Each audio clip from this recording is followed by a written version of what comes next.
सभी को राधा वल्लभ श्री हरिवंश वृंदावन धाम की जय। तो सवेरे सवेरे नींद से जागते मैंने देखा कि समीर और हनी भाई उठते ही सबसे पहले लड़ाई करने लगे। मतलब इनकी आंख भी नहीं खुली और इनकी शैतानी शुरू हो गई। फिर स्नान इत्यादि करके मैं एकदम रेडी हो गई और आ गई कुंज बाबू को नींद से जगाने के लिए। ये देखो हमारे लाला यहाँ पे शयन कर रहे हैं। फिर मैंने छोटे वाले लाला को भी नींद से जगा दिया। मैंने कहा लाला चलो मैं अब आपको स्नान इत्यादि करा देती हूँ। पहले छोटे वाले लाला को स्नान करा करके उनका श्रृंगार किया और मैंने कहा कुंज बाबू अब आपकी बारी आती है। और फिर कुंज बाबू को भी स्नान इत्यादि करा करके एकदम रेडी कर दिया और सुंदर सा श्रृंगार कर दिया। बुआ जी के घर पे रखी हुई थी चंदन की धूप और इसमें से इतनी अच्छी खुशबू आ रही थी ना जिसका कोई जवाब नहीं। राधा वल्लभ संप्रदाय के अनुसार जैसा हमें बताया गया है वैसे ही पूजा की और फिर तिलक धारण कर लिया। तिलक धारण कर लेने के बाद में मैं आ गई किचन में और किचन में आते ही देखा कि मम्मा बना रही है आलू गाजर मटर की बहुत ही टेस्टी सी सब्जी। मुझे भूख लगी थी इसीलिए मैंने किचन से दूध भी ले लिया।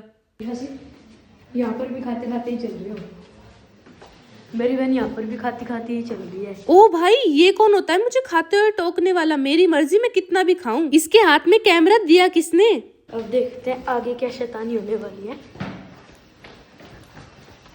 बाहर जाती बस इसे तो एक ही चीज दिखती है, होवरबोर्ड वही चलाने लग गया बाहर जाती। सुबह सुबह फूफा जी के साथ जाकर के दीदी लेकर के आ गई ग्रोसरी आइटम सब्जी वगैरह सारी चीजें लेकर के आ गई थी और फिर उनको अच्छे से रखने लग गई। कुंज बाबू देखो वहां बैठ करके सबको देख रहे हैं। हाँ भाई क्या चल रहा है? मैंने कहा पापा हम आज ही घर जाने वाले हैं क्या? तो पापा बोले हाँ हम आज ही घर जाएंगे। और फिर कुंज बाबू को मैंने खाने पीने का भोग लगा दिया और मैं भी बैठ गई खाना खाने के लिए। कुंज बाबू को मैंने थोड़ी देर धूप में बिठा दिया था और फिर वापस से मंदिर में बिठा दिया और अब मैं जा रही हूँ ऊपर छत पे थोड़ी देर धूप सेकने के लिए। जैसे ही ऊपर छत पे गए तो नीचे से आवाज आने लगी छोटे छोटे बच्चों की। जैसे ही नीचे आकर के देखा तो रुद्दू आया हुआ था। फिर दोनों को ही कुंज बाबू के दर्शन कराए क्योंकि वो बोल रहे थे दीदी अपने लड्डू गोपाल दिखाओ ना। तो मैंने कहा ये देखो ये है मेरे कुंज बाबू। और अब हमारी टीम हो चुकी है पूरी क्योंकि साथ में ना बंकू भी आ चुका है और अब हम खेलने वाले हैं छुपम छुपाई। हन्नी बोला तू ही डाई दे।